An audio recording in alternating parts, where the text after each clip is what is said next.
terminé de 2016. Je précise que ce système d'attribution de subventions, ce sont bien des subventions qui sont au départ prises dans les subventions au moment où on les vote, mais en cours d'année, on ne les attribue qu'en fonction de la réalisation des choses ou des engagements qui sont pris.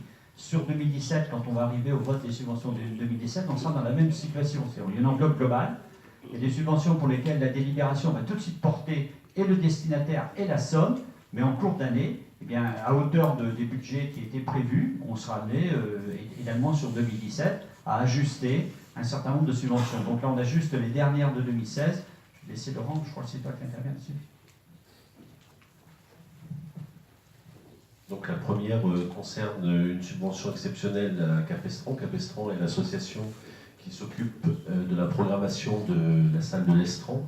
Et en fait, au printemps 2015, ils nous avaient sollicité parce qu'ils souhaitaient organiser un événement exceptionnel pour l'année suivante. Donc en l'occurrence, la venue du chanteur Rover, qui venait de gagner, je crois, la victoire de la musique pour son premier album. Donc la difficulté, c'est que la scène en fait n'était pas adaptée. On n'a pas le matériel pour faire une scène. Vous avez vu à l'Estran, c'est une forme d'amphithéâtre.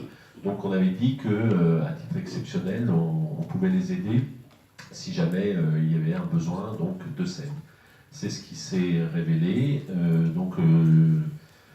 Le spectacle a eu lieu au printemps 2016 et a très bien marché. Et ensuite, donc, on attendait le budget de cet événement-là pour pouvoir ajuster notre subvention.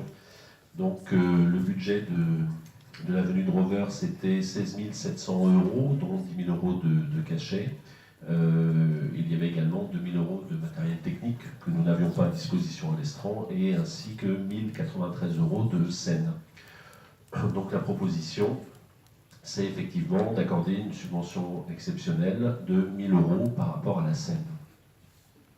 Voilà pour cette subvention. Je ne sais pas s'il y a des questions ou non. Oui. Bien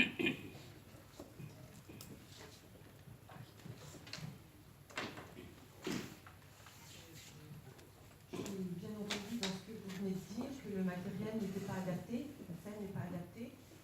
Si Capestran veut à nouveau faire ce genre de spectacle, comment ça se passe? Est-ce que la mairie a envisagé un projet ou pas?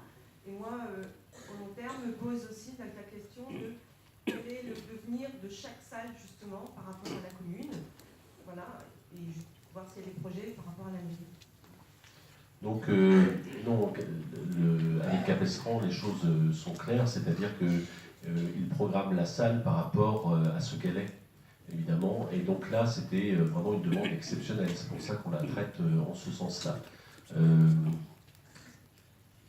Et donc, il n'y a qu'une aide de 1 000 €. Ils ont également fait un autre type de concert en septembre, voilà. Et là, il n'y a pas de demande exceptionnelle, c'est-à-dire ils vont se débrouiller. Quant au devenir des salles, c'est vrai que j'ai déjà répondu là-dessus. Oui, il y a un travail qui est en réflexion sur le devenir des différentes salles, et donc qui vous sera communiqué quand il sera prêt. C'est pas encore le cas.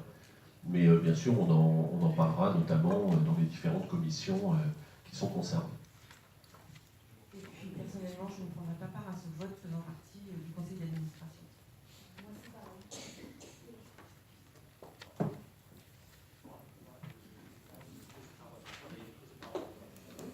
Pour compléter simplement la remarque, je m'interroge quand même sur savoir si la mairie a un projet à minima d'accompagnement, sachant qu'il s'agit quand même de faire vivre cette salle, dans l'idée de pérenniser l'équipement et l'animation qui va avec. Donc c'est ça, ou bien est-ce que la mairie se contente de verser les subventions?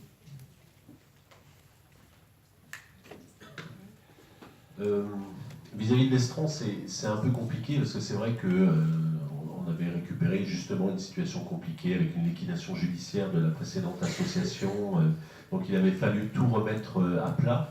Moi je pense que cette association-là, qui est responsable de la programmation, fait un très bon travail. Ceci dit, je suis d'accord aussi sur le fait que, bien sûr, il va falloir se pencher sur cet établissement qui commence à vieillir un peu, dont le matériel n'est pas toujours adapté aujourd'hui. Et effectivement, il va falloir qu'on mène une réflexion sur la salle dans les mois qui viennent. C'est vrai.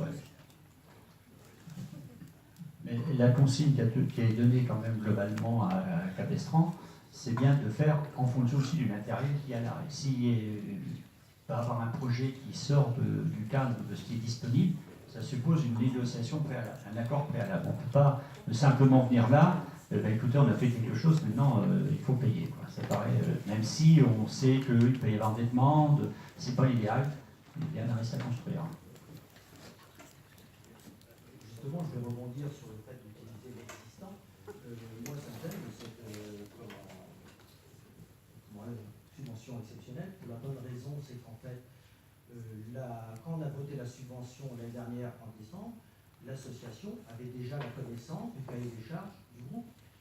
La programmation a été faite, donc à l'association de gérer en fonction de la subvention qui lui est attribuée. Qu'on accorde une subvention exceptionnelle parce qu'il y a création d'un nouvel événement, ça ne pose pas de problème. Et dans le cas présent, il n'y a rien eu de nouveau. Ils avaient la connaissance de leur budget, donc ils doivent gérer avec la somme qui leur est attribuée. Sur le principe, oui, mais là, en l'occurrence, bon, je pense qu'il y a des moments aussi, il faut reconnaître qu'il y a eu un effort de fait, y compris en termes de venue d'un groupe intéressant. Voilà, c'est un effort. Bon, après, on est libre de considérer qu'une fois que les choses sont faites, on ne touche plus à rien. Voilà, c'est pas le fonctionnement qu'on a. On essaie de garder, même si on est dans un espace contraint, de garder pour une fois ou deux dans l'année une possibilité de bouger. Cette fois-ci, c'est sur Capestran. On l'a vu, ça peut arriver sur d'autres associations qui sont confrontées à un problème d'organisation et on peut quand même les aider. Bon, voilà, c'est une position générale là-dessus, mais bon, je peux comprendre que vous ne la partagez pas. C'est vrai que l'association fait vraiment, justement, du très bon travail par rapport à ce qui existe. L'Estran est une salle de spectacle vraiment particulière qui ne permet pas, notamment, de faire de spectacles de musique facilement, alors qu'il y a une très bonne acoustique et une scène intéressante. Donc c'est vrai qu'à partir du moment où nous, on ne fait pas un investissement en ce sens, je ne trouve pas illogique qu'on puisse abonder sur une subvention exceptionnelle. Et vous reconnaîtrez qu'on n'en a pas fait beaucoup vis-à-vis de Capestran, j'en ai pas le souvenir, même pour être précis. Donc là, c'est vrai aussi qu'on leur avait donné le quitus pour le faire, parce que 16 000 €, c'est pas rien. Ils ont pris un gros risque, ça n'empêche pas l'association de présenter un budget équilibré. Et donc, oui, à partir du moment où nous, on donnait notre quitus, je pense que c'est assez logique qu'on l'assume. On avait dit aussi qu'on abonderait au maximum à hauteur de 1 000 €. C'est la proposition qui vous est faite. Alors j'ai noté, oui, allez-y. Je peux avoir une confirmation. L'association présente un budget équilibré? Oui. Sur cet événement ou sur... Ah non, globalement, pas sur cet événement-là, bien sûr. L'association a vraiment un budget équilibré? Oui, mais pas en...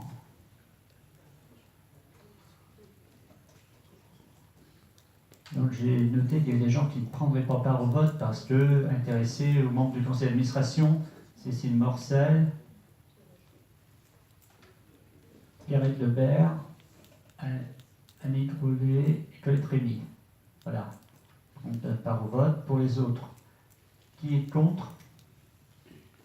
Qui s'abstient? Alors il y a 4 abstentions. 4 abstentions. 4, oui. Je vous remercie.